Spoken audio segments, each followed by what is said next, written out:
భిక్షమయ్యతో ముఖాముఖి 96వ ఎపిసోడ్కు స్వాగతం. ఈరోజు మనం డాక్టర్ బాబాసాహెబ్ అంబేద్కర్ మహిళా సాధికారతపై మాట్లాడుకోబోతున్నాం. ఈ విషయంపై మాట్లాడటానికి ప్రముఖ అంబేద్కర్ ఓపెన్ యూనివర్సిటీ విశ్వవిద్యాలయంలో సీనియర్ ప్రొఫెసర్గా ఉంటూ అంబేద్కర్ ఆలోచనల్ని ఆచరణని అణువణువున నింపుకొని అందుకోసం శ్వాస ధ్వాస దానిపైన పెట్టి పనిచేస్తున్నటువంటి సీనియర్ ప్రొఫెసర్ సుధారాణి గారు మనతో ఉన్నారు. సుధారాణి గారు నమస్కారం అండి. నమస్కారం. మాస్టర్ కీ టీవీకి స్వాగతం. జై భీములు. జై భీమ్. నిజంగా మీ ముఖ్యమైనటువంటి సమయాన్ని ఈరోజు మా మాస్టర్ కీ టీవీకి కేటాయించి రావటం అనేది చాలా సంతోషం తల్లి. మీ ద్వారా అసలు అంబేద్కర్ మహిళలకు ఏమన్నా చేశాడా, అంబేద్కర్ ఏం చేశాడు, ఇట్లాంటి విషయాలు చాలా చాలా ప్రశ్నలు బయట ఉన్న సంగతి మీకు తెలుసు. అందుకని ప్రత్యేకంగా ఏముందబ్బా రిజర్వేషన్లు ఇచ్చిండు, రాజ్యాంగం రాసిండు, ఈ రెండే చేసిండు అని అంటారు. అలా కాకుండా ముఖ్యంగా మహిళలకు సంబంధించి మనం ఈరోజు మాట్లాడుకోబోతున్నాం. అది మాట్లాడుకోబోయే ముందు మీరు ఈ స్థాయిలో ఒక సీనియర్ ప్రొఫెసర్ స్థాయిలో ఉంటూ ఇప్పటికి కూడా ఒక అంబేద్కర్ ధ్వాసతో యాసతో పనిచేస్తూ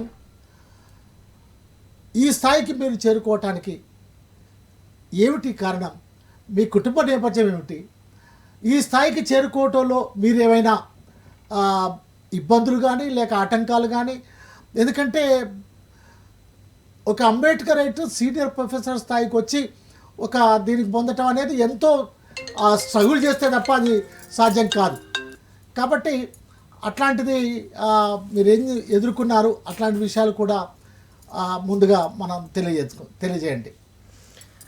ముఖ్యంగా మాస్టర్కి 96 ఎపిసోడ్లు నిరాఘంటంగా పూర్తి చేసుకొని ఇది 96వ ఎపిసోడ్ అండి. అవునండి. బాబాసాహెబ్ అంబేద్కర్ ఆలోచన దృక్పథాన్ని, దళిత సాధికారతను ముందుకు తీసుకెళ్లే క్రమంలో భిక్షమయ్య గారు మీకు చాలా ధన్యవాదాలు. స్నేహ టీవీ మాస్టర్కి ప్రోగ్రామ్కి కూడా చాలా ధన్యవాదాలు. అండ్ ఈరోజు నేను ఇక్కడ ఉన్నాను ఒక సీనియర్ ప్రొఫెసర్గా అంటే దీనికి నా ఫ్యామిలీ నేపథ్యం గురించి అడిగారు కాబట్టి నేను కరీంనగర్ రేణిగుంట మా పూర్వీకులు తాతగారు. నా ఫ్యామిలీకి కుటుంబానికి ఉద్యమ నేపథ్యం ఉంది, ఒక సామాజిక నేపథ్యం, దాంట్లో ఒక స్ట్రగుల్ కూడా ఉంది. అక్కడ ఈ దొరల పెత్తందారుల రేణుకుంటలో తాత ఎల్కరాజయ్య ఆయన ఒక అగ్రకులాల వాళ్ళని ఎదిరించినందుకు ఆయన మీద దాడి జరగబోతుంటే అక్కడి నుంచి వెళ్ళొచ్చి ఎల్లందులో చిన్న భూమి ఏర్పాటు చేసుకొని దాన్ని దున్నుకుంటూ ప్రభుత్వ భూమిని అక్కడ ఉంటే క్రమంలో కింగ్స్ కంపెనీ అని సింగరేణి కాలనీస్, అందుకోసం చారిత్రక నేపథ్యం కూడా ఉంది అని చెప్తున్నాను. కింగ్స్ కంపెనీ సింగరేణి కాలనీస్లో స్టార్ట్ చేసినప్పుడు మా మేనత్త, ఆమె అందరికన్నా పెద్ద వాళ్ళ కుటుంబంలో, నాన్న వాళ్ళు చిన్నవాళ్ళు ఉండడంతో ఆమె ఈ బొగ్గు గనిలో కార్మికురాలుగా పనిచేయడం జరిగింది. అయితే మళ్ళీ బాబాసాహెబ్ అంబేద్కర్ నేపథ్యం కూడా ఇక్కడ ఉంది. ఆయన వైస్రాయ్ ఎగ్జిక్యూటివ్ కౌన్సిల్ మెంబర్గా లేబర్ మంత్రి హోదాలో పనిచేస్తున్నప్పుడు ఈ స్త్రీలకి బొగ్గు గని వెళ్ళడం మూలంగా ఆరోగ్య సమస్యలు లేవనెత్తుతాయని చెప్పి ఆయన ప్రభుత్వం నుంచి బ్యాన్ తీసుకురావడం జరిగింది. దానికి రేణుకారే లాంటి వాళ్ళు చాలా అప్పుడు ఆర్గ్యుమెంట్స్ చేశారు, కానీ ఆయన సమర్థిస్తూ ఆరోగ్యానికి చాలా హాని కలుగుతుందని. తర్వాత ఆ నిషేధం ఉన్నప్పుడు ఆమె సూపర్వైజర్గా బయట పనిచేస్తూ తర్వాత ఇల్లందు నుంచి ఎప్పుడైతే కింగ్స్ కంపెనీ సింగరేణి కాలనీస్గా కొత్తగూడెంకి షిఫ్ట్ అయిందో మా నాన్న పెద్దనాన్న అక్కడ పనిచేయడం మొదలైంది. సో నేను పుట్టింది కొత్తగూడెంలో, నాన్న సింగరేణి కాలనీస్లో పనిచేశారు. అక్కడనే విద్యాభ్యాసం, తర్వాత హైదరాబాద్ వనితా మహావిద్యాలయకి రావడం, అక్కడి నుంచి ఉస్మానియా యూనివర్సిటీలో ఎంఏ చేయడం, తర్వాత కొత్తగూడెం నుంచి ఆల్మోస్ట్ కొలంబియా యూనివర్సిటీ వరకు నా ప్రస్థానం సాగింది. అంటే కొత్తగూడెం నుంచి తర్వాత న్యూఢిల్లీ, కొత్త ఢిల్లీ జవహర్లాల్ నెహ్రూ యూనివర్సిటీలో రీసెర్చ్ చేయడం, అక్కడి నుంచి మళ్ళీ ఉస్మానియాకి నా ఉద్యోగరీత్యా అంబేద్కర్ ఓపెన్ యూనివర్సిటీలో 92లో ఉద్యోగం రావడంతో ఇక్కడికి రావడం, ఇక్కడి నుంచి మళ్ళీ నా అసంపూర్తిగా ఉన్న పిహెచ్డి సిద్ధాంత వ్యాసాన్ని అక్కడ ఎంఫిల్ పూర్తి చేసుకున్నాను జేఎన్యూలో. పిహెచ్డి ఇక్కడ పూర్తి చేయడం జరిగింది. అయితే ఇది అక్కడి నుంచి మళ్ళా ప్యానలిస్ట్గా కొలంబియా యూనివర్సిటీ వెళ్ళినప్పుడు కూడా చాలా ఉద్వేగానికి గురయ్యాను. బాబాసాహెబ్ అంబేద్కర్ చదివిన ప్లేస్ కాబట్టి. సో ఒక అంచెలంచెలుగా ఇటు అప్పుడు మీరు ఎంత ఇంద్రో గారిని ఇప్పుడు నేను అవుతున్నా అంబేద్కర్ చదివిన యూనివర్సిటీ నుంచి ఆ యూనివర్సిటీలో మీరు అక్కడ ప్యానలిస్ట్గా వెళ్ళడం నాకు కూడా చాలా గర్వంగా ఉంది. అట్లాంటి ఒక కాస్ట్ అండ్ జెండర్ మీద ఉపన్యాసం ఇవ్వడం జరిగింది. క్యాస్ట్ అండ్ జెండర్ మీద అది ప్రచురితమైందమ్మా, యూట్యూబ్లో ఉందండి, స్పీచ్ ఇంకా ఉంది. ఓకే. సో ఇప్పుడు అక్కడి నుంచి మళ్ళీ అంబేద్కర్ యూనివర్సిటీ అసిస్టెంట్ ప్రొఫెసర్గా, అసోసియేట్ ప్రొఫెసర్గా అట్లా ఎక్కడ కూడా వెనక్కి తిరిగి చూసింది లేదు. సీనియర్ ప్రొఫెసర్, అనేక అడ్మినిస్ట్రేటివ్ సిఎస్టీడీ డైరెక్టర్గా, ఉమెన్స్ డైరెక్టర్గా, తర్వాత అకాడమిక్ డైరెక్టర్గా, ఇప్పుడు ప్రస్తుతం రీసెర్చ్ అండ్ డెవలప్మెంట్ డైరెక్టర్గా ఉన్నాను. సీనియర్ ప్రొఫెసర్గా 2016 సంవత్సరాల నుంచి ఉన్నాను నేను. ఇది నా ప్రస్థానం. చాలా గొప్ప విషయం అన్న, చాలా మంచి విషయం. నిజానికి మీరు ఆ కొలంబియా యూనివర్సిటీలో క్యాస్ట్ అండ్ జెండర్ పైన మీరు సబ్మిట్ చేయటం చాలా సంతోషం. సుధా గారు, ఈరోజు 24 డిసెంబర్ 24వ తారీఖు నాడు ఈరోజు ఉన్నాం. ఇంకా తెల్లవారితే డిసెంబర్ 25. డిసెంబర్ 25 అనేది ప్రపంచంలో క్రైస్తవ సోదర సోదరీమణులకు చాలా పవిత్రమైనటువంటి దినంగా, ఒక ముఖ్యమైనటువంటి దినంగా వాళ్ళు భావిస్తారు. యేసు జన్మించినటువంటి దినంగా, యేసుక్రీస్తు జన్మించిన దినంగా వాళ్ళు భావిస్తారు. పెద్ద ఎత్తున పండుగలు చేసుకుంటారు. వారే కాదు, ఇతరులు కూడా, ప్రభుత్వాలు కానీ లేక ఇతరులు కూడా, మామూలు ప్రజలు కూడా దాన్ని స్వాగతిస్తారు. ఆ విధంగా యేసుక్రీస్తు యొక్క అంత ప్రాముఖ్యత. అంతేకాదు, ఏదైనా చెప్పాలంటే కూడా క్రీస్తు పూర్వమా, క్రీస్తు శకమా అని కూడా అంటారు. అంటే క్రీస్తే సమాజాన్ని ఒక రకంగా నిర్ధారించినట్టుగా అనిపిస్తుంది.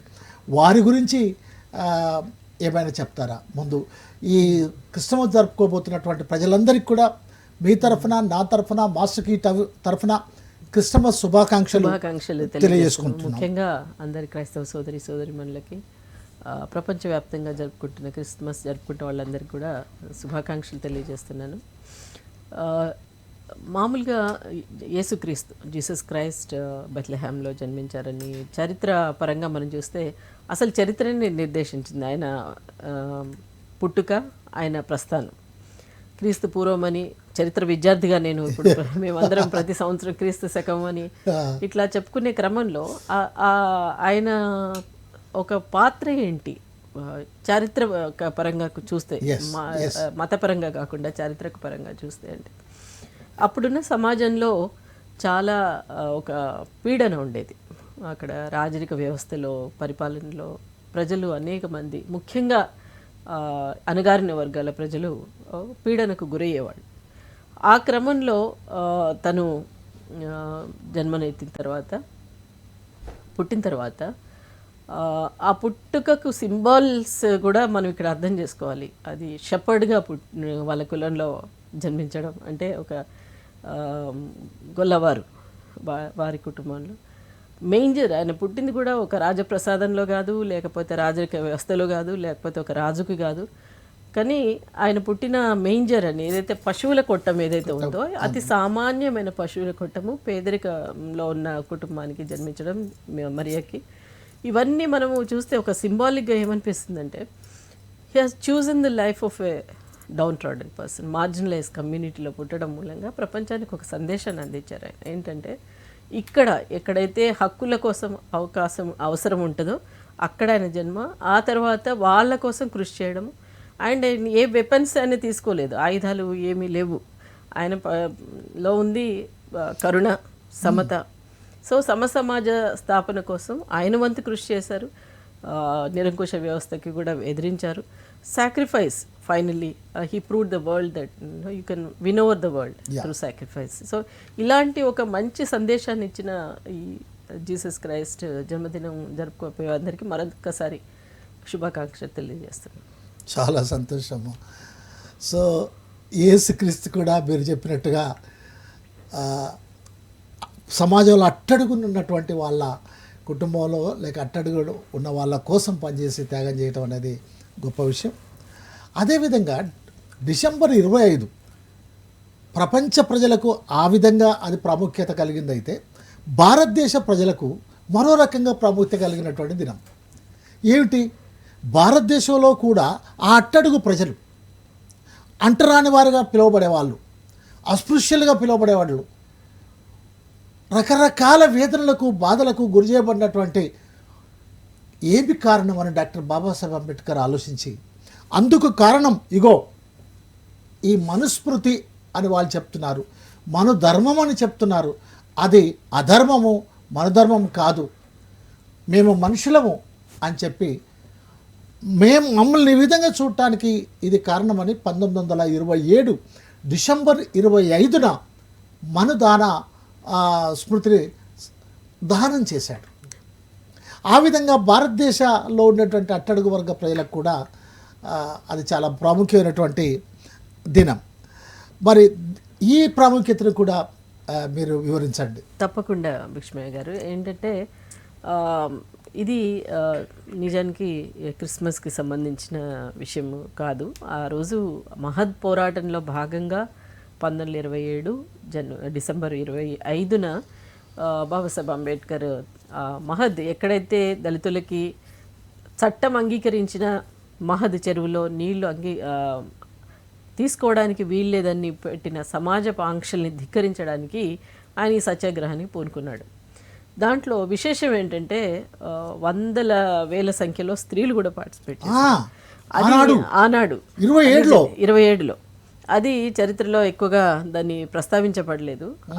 ఆ స్త్రీలు ఎట్లాంటి అంటే అంతకుముందే ఆయన సమతా సన్నిధులు స్థాపించడం, దానిలో భాగంగా మహిళా సైనిక దళం కూడా ఏర్పాటు చేయడం, ఆ కార్యకర్తలు ఇక్కడ సభ జరగడానికి వాళ్ళందరూ కూడా సమావేశానికి ఉపయోగపడడం, అంటే వాళ్ళు ప్రయత్నాలు చేయడం. ఈ క్రమంలో ఎందుకు అంటే మొట్టమొదటి అంశమేమో నీళ్లు తీసుకోవడం, రెండవ అంశంగా ఆయన తీసుకున్నది ఏంటంటే రెండవ రోజున మనుస్మృతి దహనం.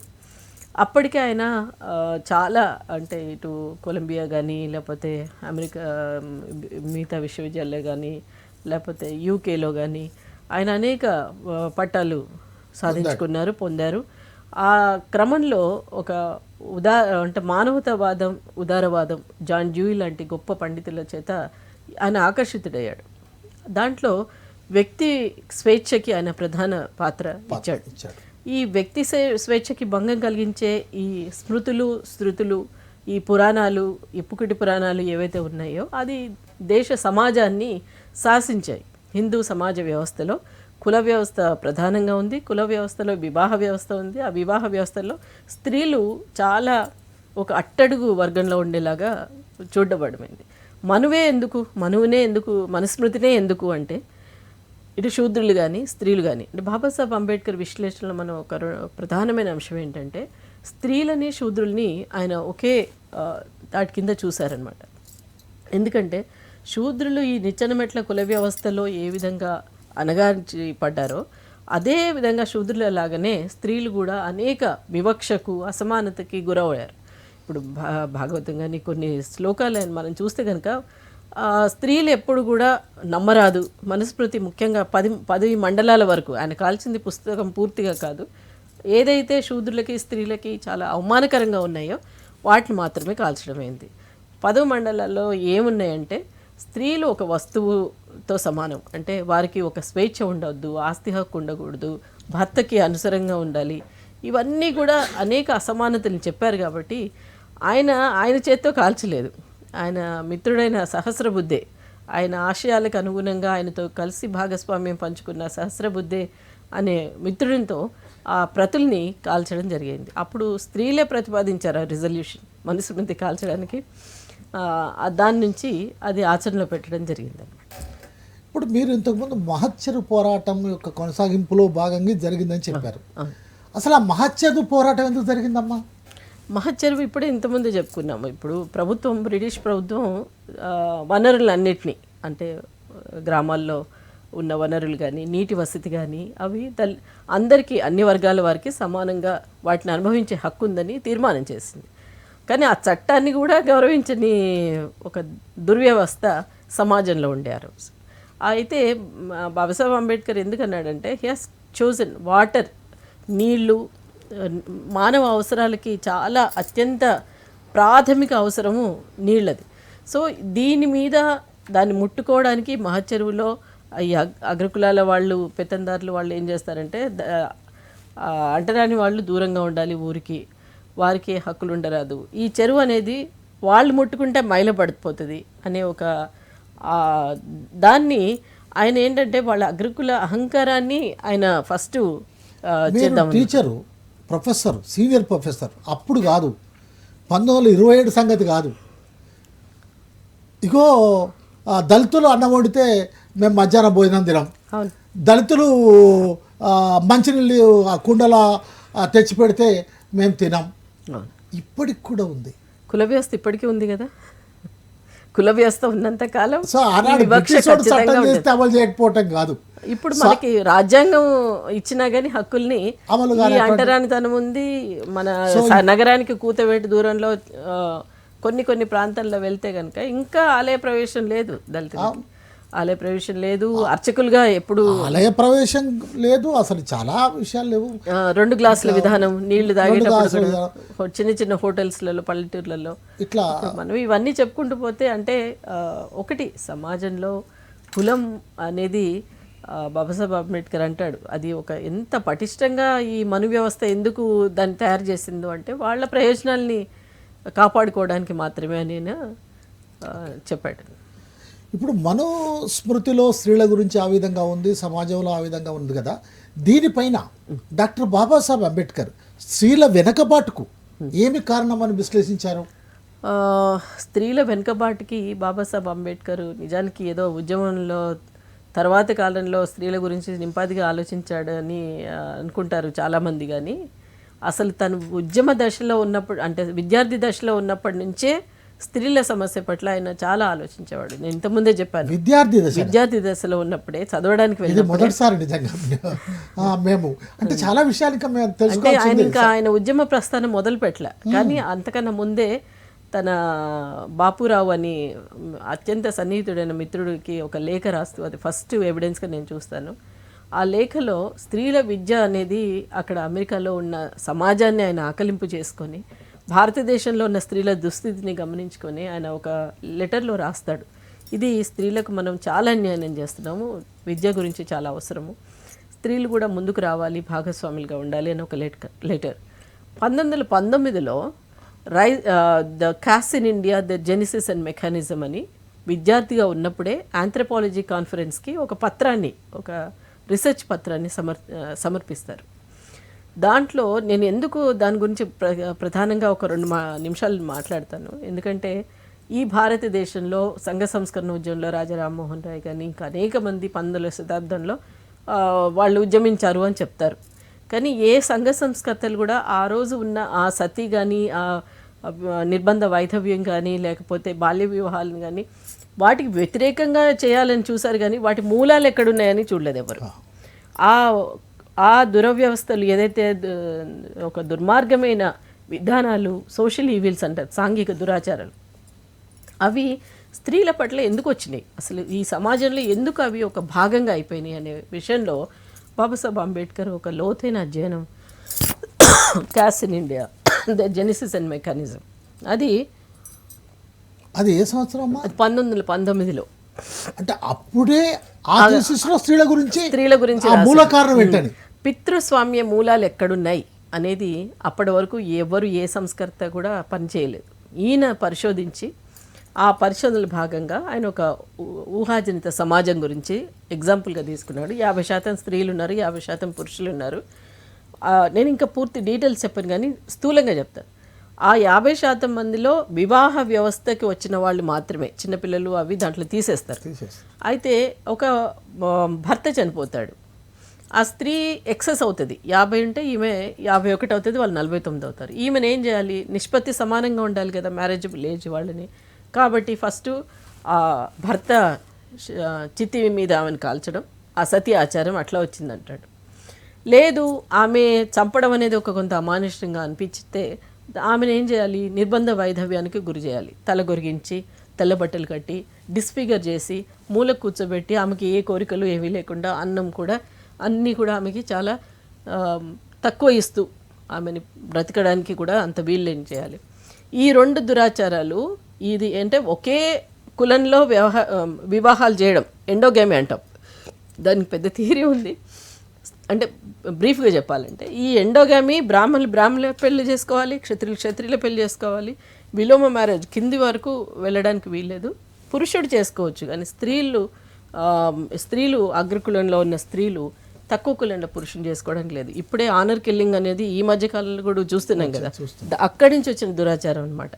అయితే మరి ఈ బాల్య వివాహం ఎట్లా వచ్చింది?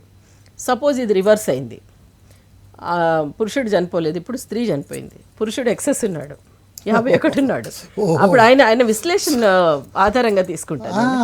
ఆయన విశ్లేషణలో ఏమంటాడంటే, మరి అప్పుడేం పితృస్వామ్యం ఉంది, పురుషుడేమో పెద్ద గొప్ప దేవుడిలాగా చూస్తారు, అధికారాలు ఎక్కువ ఉన్నాయి పురుషుడికి, ఏం చేయాలి అప్పుడు? పురుషుడిని సతీ అని పతిని అట్లా చేయలేరు కదా. పోనీ ఆయన తలగొరికిచ్చి చేయడం కూడా సాధ్యం కాదు, అలాంటి సమాజం ఒప్పుకోదు. అప్పుడేం చేయాలి? ఈ మ్యారేజబుల్ ఏజ్లో కాకుండా చిన్నపిల్లలు ఉన్నారు కదా, వాళ్ళని తీసుకొచ్చి పెళ్లి చేస్తే వాడు హ్యాపీగా ఉంటాడు అని.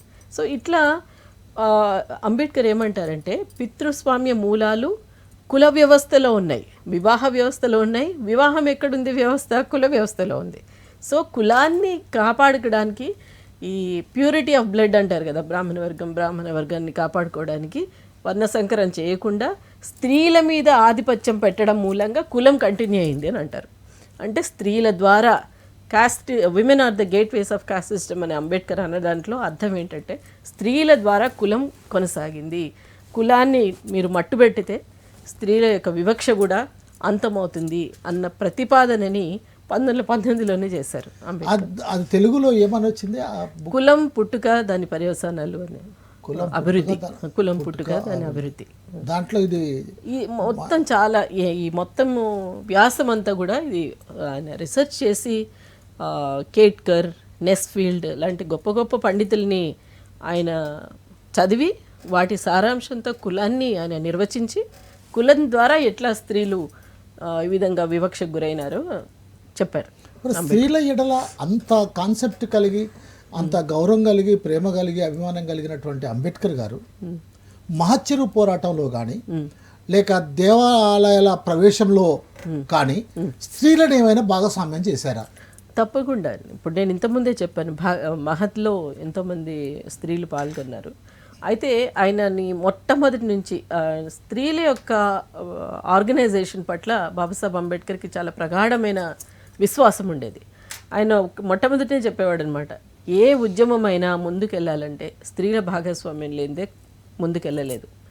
అంటే ఇంకా దానికన్నా ముందుకెళ్ళంటాడు, ఒక దేశం యొక్క, ఒక సమూహం యొక్క అభివృద్ధి ఆ స్త్రీలు సాధించిన అభివృద్ధి పైన ఆధారపడి ఉంటాయి. Progress of a women depends on the progress achieved by the women అని అంటాడు.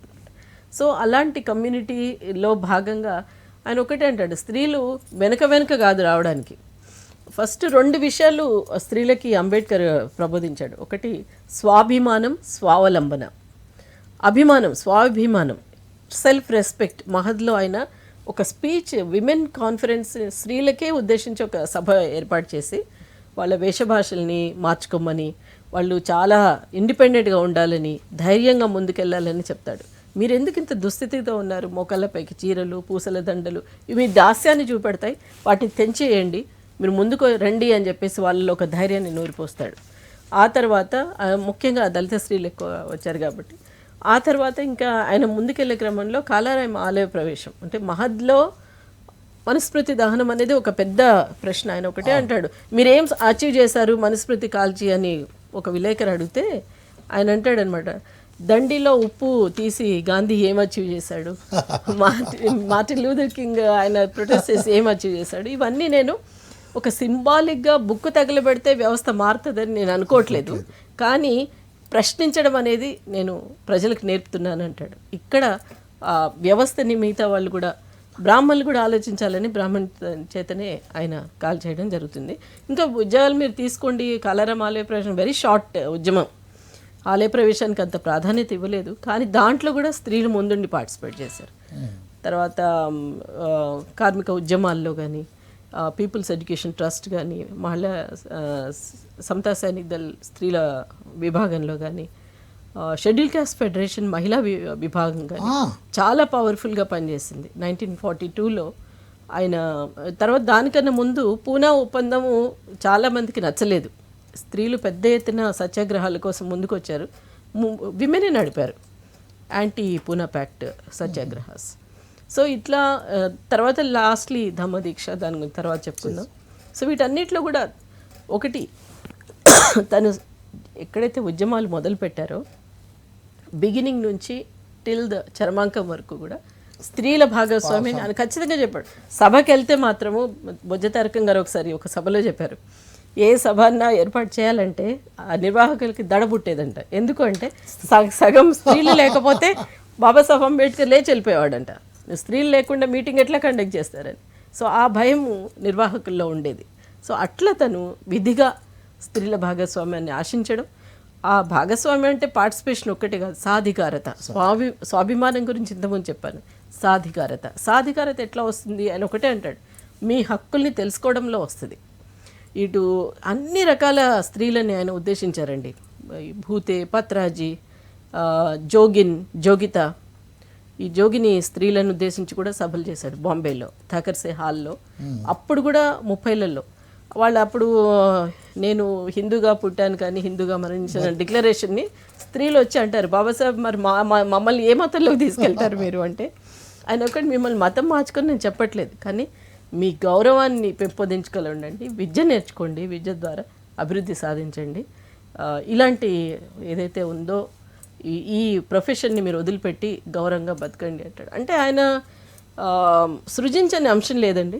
అన్ని రకాల స్త్రీలని ముందుకు తీసుకెళ్లే క్రమంలో రాజకీయ భాగస్వామ్యం, లోకల్ బాడీస్లో విమెన్స్ రిప్రజెంటేషన్ అండి, షెడ్యూల్ కాస్ట్ ఫెడరేషన్ మీటింగ్స్లో, చాలా మీటింగ్స్లో ఆయన ప్రస్తావించడం జరిగింది. ఇప్పుడు స్త్రీల సాధికారతలో ముఖ్యమైనటువంటి అంశం విద్య. కాబట్టి స్త్రీ విద్యా వ్యాప్తికి డాక్టర్ బాబాసాహెబ్ అంబేద్కర్ చేసిన ప్రత్యేక కృషి ఏమిటి? విద్యా వ్యాప్తికి అంటే తన ఉద్యమంలో భాగంగానే తను ఏ సభలు సమావేశాలు పెట్టినా కానీ ఈ స్త్రీల సభలనే, ఒక స్త్రీల సభలో ఇట్లా స్త్రీలు ముందుకు రావాలి, స్త్రీలు ముందుకు వచ్చి ఏదైనా కార్యక్రమాన్ని చేపడితే మహద్లోనే అంటాడు అనమాట, మీరు ఈ దుస్థితికి మీరు తెలుసుకొని ముందుకు వస్తే విద్య అనేది ప్రథమ సాధనం అంటాడు. ఆయన మహద్లోనే ఆయన విద్యా ప్రాముఖ్యత చెప్తాడు. ఆ తర్వాత ప్రతి ఇటు గవర్నమెంట్కి రిప్రజెంటేషన్ ఇవ్వడంలోని, బాలికల వసతి గృహాల కోసం కానీ, వాళ్ళ స్కాలర్షిప్లు కానీ, ఇటు గవర్నమెంట్తో మాంటెక్ చెమ్స్ఫోర్డ్ కానీ, ఇటు వీళ్ళకి అన్ని రిఫార్మ్స్ కమిటీస్లో కానీ, సౌత్బరో కమిటీస్లో కానీ, అంటే సమాన హక్కులు అంటే దళితులకి ముఖ్యంగా స్త్రీలకు కూడా ఇవ్వాలని ఆయన ప్రబోధించాడు.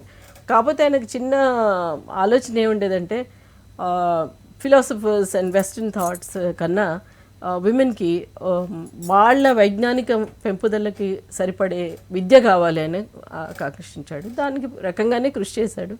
విద్య అనేది బాబాసాహెబ్ అంబేద్కర్ సాధికారతకి మొదటి స్టెప్గా చూశాడు. కాబట్టి ప్రతి సభలో, సమావేశంలో, ఉపన్యాసాల్లో, ప్రసంగాలు దాదాపు 1000 ఉపన్యాసాలు ఇచ్చారు. దాంట్లో విద్య అనేది ప్రాథమికంగా మనకు కనపడుతుంది, స్త్రీలకి మరీ ముఖ్యంగా. ఇప్పుడు మహిళా సాధికారిత అంటే ఒక్క విద్యనేనా? అది ప్రథమ సోపానం, ఫస్ట్ మెట్, ఓకే, తొలి మెట్టు. ఏమేమి సాధిస్తే లేక ఏమేమి తనకు పొందితే ఆ సాధికారత పొందుతుంది ఒక స్త్రీ? అది మన మాటల కన్నా బాబాసాహెబ్ మాటల్లోనే చెప్పుకుంటే, ఆయన మహిళా ఫెడరేషన్ 1942లో సులోచన ఢాంగ్రే కానీ చాలామంది స్త్రీలు చాలా ఉత్సాహంగా, కొన్ని వేల మంది, 5000 మంది స్త్రీలు హాజరైన సభకి ఉద్దేశించి ఆయన ఒకటే అంటాడు, మీరు సర్వతోముఖ అభివృద్ధి కోసం పాటుపడండి, విద్య నేర్చుకోండి, విజ్ఞానాన్ని పెంపొందించుకోండి, తర్వాత మీ రాజకీయ సాధికారత. ఆయన ఒకటే అంటాడు, మీరు మీ పురుషుల్ని మీరు ఎందుకు వెనకాల ఉంటారు, మీరు మీ పురుషులతోని సమానంగా రావాలి, స్త్రీ ఎప్పుడు కూడా వెనుక ఉండకూడదు, ముందుకు రావాలి అని అంటాడు. ఇంకోటి ఏంటంటే, ఈ లోకల్ బాడీస్లో ఇంతకుముందు చెప్పాను నేను, రిప్రజెంటేషన్లో స్త్రీలకు సమాన భాగస్వామ్యం కోరాడు. అంటే రాజకీయంగా కూడా అప్పుడే ఇప్పుడు మనము చట్టసభల్లో మహిళా బిల్లుని దాని గురించి మనము మాట్లాడే క్రమంలో అప్పుడే 42లోనే ఆ ప్రతిపాదనలు చేశారనమాట. స్త్రీలు ముఖ్యంగా ఈ లోకల్ బాడీస్లో ఖచ్చితంగా వాళ్ళ రిప్రజెంటేషన్ ఉండాలి. స్త్రీల రిప్రజెంటేషన్ ఉన్న చోట సాధికారత ఖచ్చితంగా వస్తుంది. అంటే విద్య, వైద్యం, విజ్ఞానం, రాజకీయ సాధికారత, ఆర్థిక స్వావలంబన, అది ముఖ్యంగా ఆయన చెప్తాడనమాట. అమ్మాయిలకి పెళ్లి చేసే తొందరలో తల్లులు ఉండొద్దండి. వాళ్ళు చదువుకొని ఉద్యోగం చేసిన తర్వాత వాళ్ళ పెళ్ళిళ్ళ గురించి ఆలోచించండి. వివాహ వయస్సు కూడా చిన్నపిల్లలు అప్పుడు చేయకూడదు. వాళ్ళకి ఒక సైంటిఫిక్ అండర్స్టాండింగ్ వచ్చిన తర్వాతే వాళ్ళకి చేయాలి. ఆర్థిక స్వావలంబన అనేది ఆయన ప్రాథమికంగా చెప్తాడు. ఇవన్నీ కూడా మనకి లేటర్ హిందూ కోడ్ బిల్లో మనకి రిఫ్లెక్ట్ అవుతాయి. విమెన్ సంబంధించిన రాజ్యాంగంలో కానీ తర్వాత హిందూ కోడ్ బిల్లో కానీ తెలుస్తాయి. సో స్వాభిమానం గురించి కూడా మీరు ఇంతకుముందు చెప్పారు. సాధికారత సాధించాలంటే విద్య, రాజకీయ, సాంఘిక, రాజకీయ, ఆర్థిక, సామాజిక అంశాలు ఉండాలని మీరు చెప్పారు. డాక్టర్ బాబాసాహెబ్ అంబేద్కర్ గారు చెప్పారని. స్వాభిమానం కలిగి ఉండాలి ఒక స్త్రీ అంటే ఏం చేయాలి? స్వాభిమానం అంటే తన హక్కుల గురించి తెలుసుకోవాలి. మొట్టమొదట అంబేద్కర్ గారు మహత్ పోరాటంలో చెప్పిన స్పీచ్లోనే ఫస్ట్ మీరేంటో మీరు తెలుసుకోండి. Identity, which identity you belong. నీ కులంలో పుట్టావు, అది నీ తప్పు కాదు. ఇది ఒక అంటరాని కులంలో పుట్టడం అనేది అదేంటంటే మన పుట్టకముందే ఒక నిర్ణయించబడుతుంది. కాబట్టి దీని గురించి ఆయన అంటాడనమాట.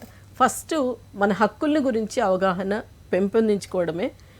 ఏదైతే కుల వ్యవస్థ నీపై నిర్బంధిస్తున్న ఈ వివక్ష కానీ, అన్యాయాలు కానీ, శారీరకంగా హింస కానీ, వీటన్నిటికీ వ్యతిరేకంగా ఎప్పుడు మనం ప్రతిఘటించగలుగుతారు స్త్రీలు అంటే వాళ్ళ హక్కుల గురించి తెలుసుకున్నప్పుడు.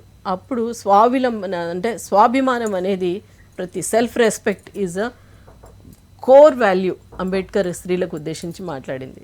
అభిమానాన్ని, వాళ్ళ స్వాభిమానాన్ని కలిగి ఉండడం అంటే అన్యాయాన్ని ప్రతిఘటించడం. సో దాన్ని అలవర్చుకోమని ముఖ్యంగా చెప్తారు. సో తమకు తాము తెలుసుకొని ఒక స్వతంత్రంగా ఉంటూ అన్యాయాన్ని ప్రతిఘటించడం అనేది మనం దానిగా చూడొచ్చు. ఇక అంబేద్కర్ ఇంకా మహిళలకు ఏ విధంగా ఎట్లా చేశాడు, తర్వాత ఇంకా అనేక విషయాలు మనం తెలుసుకోబోయే ముందు